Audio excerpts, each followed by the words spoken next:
శుభమస్తు. నేను మీ కాకునూరి సూర్యనారాయణమూర్తి. జ్యేష్ఠమాసం ప్రారంభమైంది. అయినా అనేక సందేహాలు మనలో ఉన్నాయి. జ్యేష్ఠమాసం ఎందుకు ఇంత ప్రత్యేకం? ఈ మాసంలో చెయ్యవలసినవి ఏవి, చెయ్యకూడనివి ఏవి?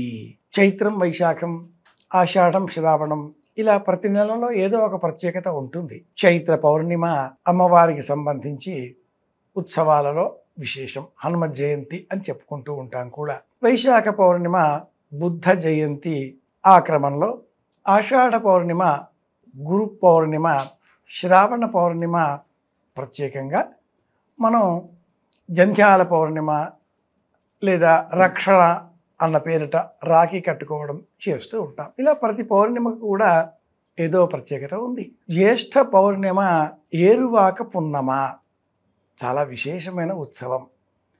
ఈ జ్యేష్ఠ మాసంలో చెయ్యవలసినవి పశువులను పూజించడం, పెద్దవారిని గౌరవించడం, ఉపవాస వ్రతం పాటించడం, జ్యేష్ఠ ఆదివారాలు సూర్యుడిని మాఘ ఆదివారాలకు వలె పూజించడం, మామిడి పండ్లు దానమివ్వడం, జలదానం అన్న పేరిట కుండలో నీరు పోసి ఆ కుండ పైన మూత పెట్టి ఆ పైన 5 సంఖ్యలో మామిడి పళ్ళు ఉంచి ఇలా ఉదకుంభ దానమివ్వడం, ఇంకా నీటి చలమలను కాపాడుకునే విధంగా రంభ తృతీయ వ్రతం అనే వ్రతాన్ని పురస్కరించుకొని అరటిపళ్ళు దానమివ్వడం, పాఠాంతరాన్ని అనుసరించి గంగా అవతరణం జ్యేష్ఠమాసం శుక్లపక్షం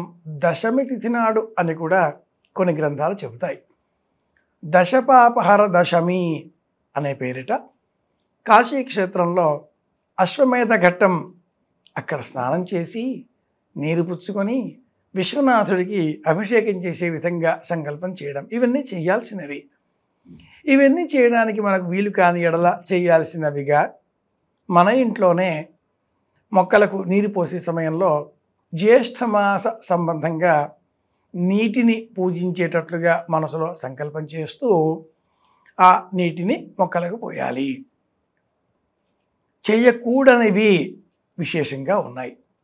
అవి జ్యేష్ఠుడికి జ్యేష్ఠురాలికి వివాహం జరిపించకపోవడం. జ్యేష్ఠ మాసంలో వివాహాలు చేయాలి, కానీ ఆ వివాహాలు జ్యేష్ఠులకు చేయకూడదు. చేయకూడని వాటిలో ఇది మొదటిది. రెండవది స్వంత ఇంటి గృహప్రవేశం జ్యేష్ఠ మాసంలో చెయ్యకూడదు అని మనకు మత్స్యపురాణం తెలియజేస్తుంది. నేటి కాలంలో పలువురు జ్యేష్ఠ మాసంలో కూడా గృహప్రవేశాలు చేస్తున్నారు. జ్యేష్ఠ మాసంలో గృహప్రవేశం చేస్తే ఆ ఇంటికి అగ్ని సంబంధితమైనటువంటి ఇబ్బందులు కలుగుతాయి, చోర బాధలు కలుగుతాయి, అనేక ఈతి బాధలు వస్తాయి అని మనకు మత్స్యపురాణం తెలియజేస్తుంది. సూర్య సంచారం భరణి, కృత్తిక, రోహిణి ఈ కార్తెలలో ఉండే కాలంలోనే సామాన్యంగా జ్యేష్ఠ మాసంలో మొదటి భాగం వస్తుంటుంది. సూర్య సంచారం ఈ రాశులలో ఉన్నప్పుడు, ఈ నక్షత్రాల సమీపంలో ఉన్నప్పుడు కర్తెర అన్న పేరిట గృహప్రవేశం, గృహ ఆరంభం ఈ పనులు చేయకూడదు అని ప్రమాణం. ఈ నేపథ్యంలోనే జ్యేష్ఠ మాసం కూడా ఉంటుంది కనుక ప్రాచీనులు ఈ మత్స్య పురాణం ద్వారా గృహప్రవేశం చెయ్యరాదు జ్యేష్ఠ మాసంలో అనే నియమం చెప్పారు. జ్యేష్ఠ మాసంలో చెయ్యకూడని మూడవది దూర ప్రయాణాలు. ప్రయాణం అవసరమైతేనే చెయ్యాలి, లేని ఎడల చెయ్యకూడదు. ఇవి ఈ జ్యేష్ఠ మాసంలో చెయ్యాల్సినవి, చెయ్యకూడనివి తెలుసుకున్నాం, పాటిద్దాం, అందరి క్షేమాన్ని కోరుదాం. మళ్ళీ కలుసుకుందాం. నేను మీ కాకునూరి. శుభమస్తు.